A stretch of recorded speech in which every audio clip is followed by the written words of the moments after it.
With the rather shocking announcement that there is in fact a Zelda movie in the works, series fans of all kinds have been putting forth their speculations and concerns. Probably the largest aspect of this film that has most fans worried is the confirmation that the film will be live action instead of animated as many assumed it would be if a film was ever to be made.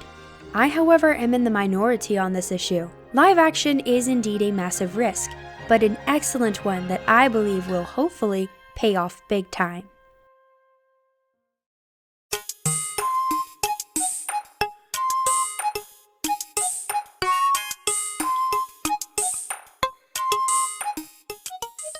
Hey y'all, I'm the Geek Apprentice and welcome to the channel. If you enjoy what you see today, consider joining the Geekdom by hitting the subscribe button down below. Currently, we are working towards 15,000 subs, and we would love to have you as part of the Geekdom.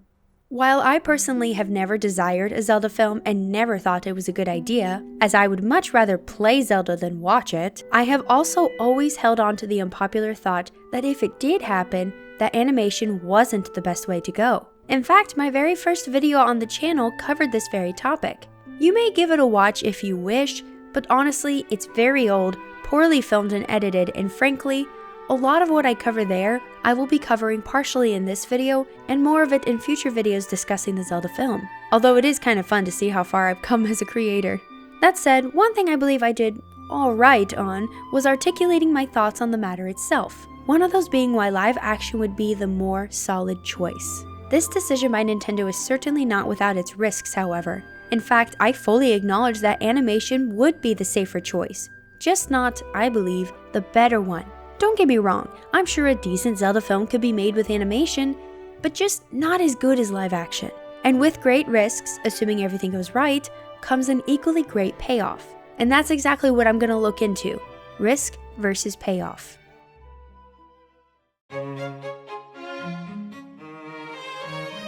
The first risk is that the games have always been animated and in no way meant to be realistic. Games such as The Witcher or Red Dead Redemption, they all have far greater potential to have live-action adaptations, The Witcher already does, and players not really bat an eye at that choice. And this is because the games are already made with realistic graphics in mind. Some better than others, but regardless, that's the intent. The only realistic-looking Zelda game was Twilight Princess, and even then, that's only in comparison to other 3D Zeldas. So with Zelda having always been animated, with zero intent of realism for the faces of characters like Hylians, animation seems like the best option as it's easier to translate. I hear that, but what game's art style do you replicate? None of them. You'll have to make a new one, and that's also risky. Most tend to talk about Studio Ghibli doing the animation, but while I know they can make hard-hitting stories, I mean, How to Train Your Dragon is DreamWorks animation and that hits me in the feels, it can't match up to the possibilities a live-action film could offer, in my opinion. Live action eliminates almost entirely the chance of it getting too cutesy. But I suppose that depends on preference. Maybe some people want it to be cutesy. I don't. And I'm saying that as someone who adores The Wind Waker. I'd also argue that it can work if you choose not to be too Zelda, but more inspired by it than literally Zelda. This isn't Mario after all. You can't just assume that doing exactly what they did for that film can translate, as they are two incredibly different franchises. But I digress. I'll get into that more at a different time. Nevertheless, the risk is still quite high that Zelda simply can't translate to live action because it's always been more cartoony. It has never tried to be realistic looking.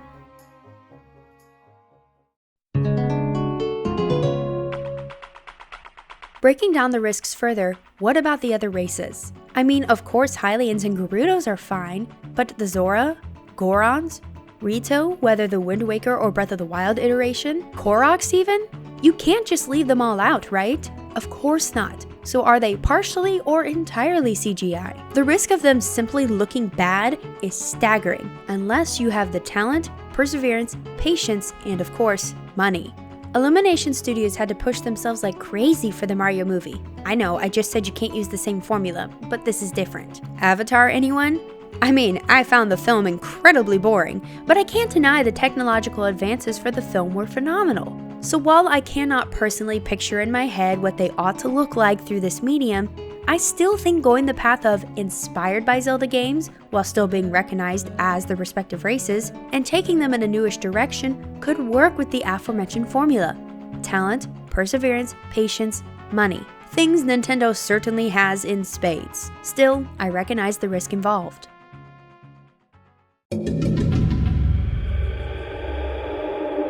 For any performance work, whether it's theater, film, TV, animation, or live action, the casting must be perfect. I was always taught when getting my Bachelor of Arts degree in theater that casting was 50% of the work. I still hold that to be true to this day. Yes, of course you need visionary directors, good writers, yada yada yada. The point stands, casting is crucial to making or breaking any performance storytelling medium. Much like my view on music, actually. I think casting characters like Zelda or Ganondorf, if he's in it, aren't as much the issue. Still an issue, just not as much. Keep Zelda very young, not these 30-somethings people keep throwing out there as options. Don't pick a bodybuilder for Ganondorf. But the conundrum truly lies with Link. Link has always been a blank slate for us gamers. That was on purpose. Breath of the Wild gave us a reason why he's so quiet, and we know he does talk, just not with us players being able to hear him directly. But what will they do for the film? Honestly, this would have been an issue even if it was animated. So for me, as long as he's cast as someone younger, the struggle is still the same regardless of animation versus live action. And I do think we need to accept that he's gonna talk at least a little bit.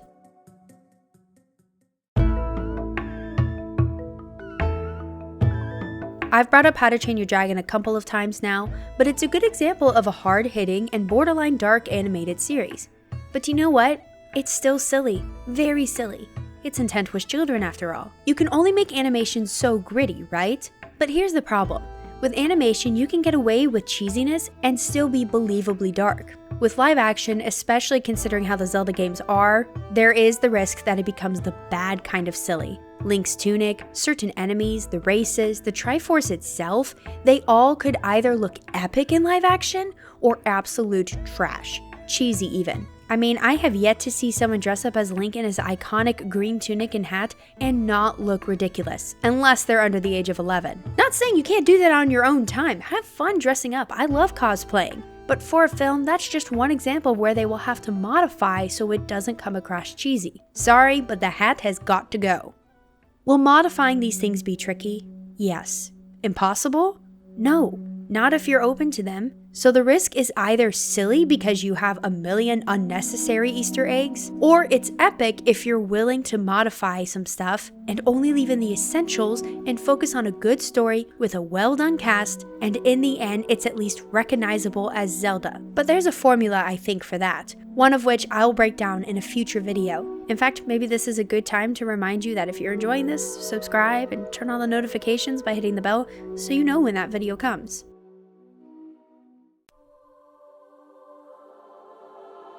So the risks are clearly pretty strong. But as previously stated, that means doing it well will have an equal parts payoff. Assuming everything goes right, perfect casting, the races look good even if not what we pictured, and elements of the series are modified appropriately to still be Zelda but in a new way, here's the payoff.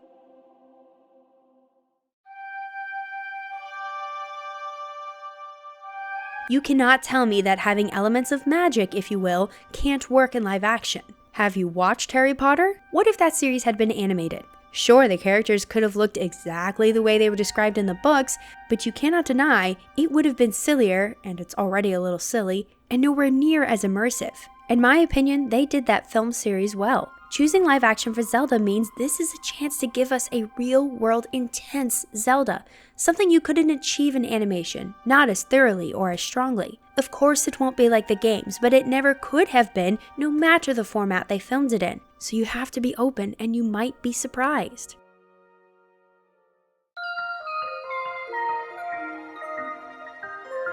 I'm a huge supporter of new talent being used for this film. It was one thing to use huge celebrity actors for the Mario film, as that was voice acting. You didn't see their face. Sure, you may have recognized their voice, but there was a barrier there keeping up the suspension of disbelief. Hence, because this Zelda film is live action, we need new faces, actors no one has heard of. Of course, they've probably done indie films, but by and large, they're unknown, at the very least for characters like Zelda and Link. But I do believe you can use sort of known actors for other characters such as the King of Hyrule, if he's in it. An example of this could be both Harry Potter and The Hunger Games. Both series used relatively smaller known actors for their main roles, or totally new faces, and only used actors with more clout for smaller roles. In The Hunger Games, though President Snow is definitely a bigger character, he's not seen all the time, so they could get away with Donald Sutherland. Woody Harrelson is definitely a known actor, but not so much that playing a big role like Haymitch took away from the transition from book to film. There are plenty of bigger names in the Harry Potter series,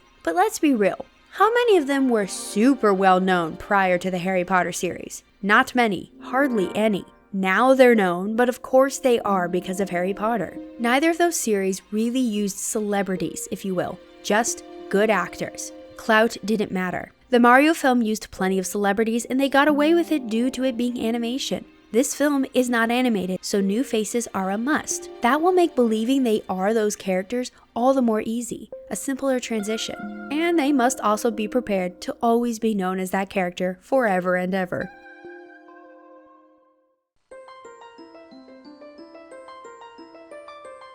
Most Zelda fans know and have accepted that the series doesn't have clear, consistent stories. That's never been the main focus of the creators, and rightly so, as they focused on gameplay being good. They are games after all. Now that doesn't mean we haven't enjoyed what we've gotten. Games like Twilight Princess are hailed as having some of the best stories in the series. Nonetheless, they don't all line up together, nor are they always sufficient on their own apart from the gameplay. But now, we have the chance to see an incredible, flushed out Zelda story. Don't misunderstand me, the film will not answer all the story gaps in the series, so don't expect it to. It must be its own thing that is outside of the series in order for it to work. You can't pigeonhole it to series norms. But the story can be far more epic through the medium of live action, much like another series.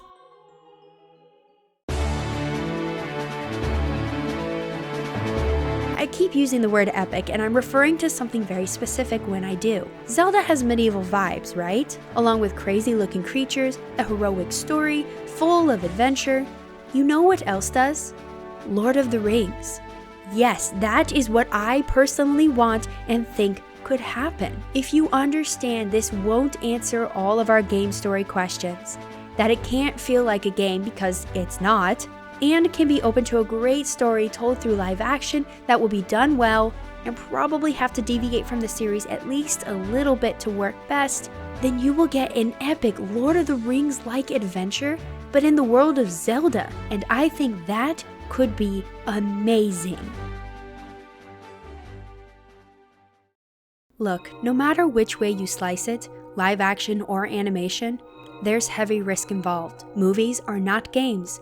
Zelda is not like Mario, and hence not as easy to translate to film, or at the very least you cannot use the same exact methods and formula, just like you wouldn't for their games. Almost every pushback against live action could be used against animation as well. The races could look dumb, the casting could be terrible, the story could be bad, the feel could be too silly. My point is this: animation is the safer choice, no doubt about that. But what I'm saying is safer isn't better. Not always, and not in this case. That's why I currently, as we have yet to see a trailer, stand behind the decision, the heavy risk of making the Zelda movie live action.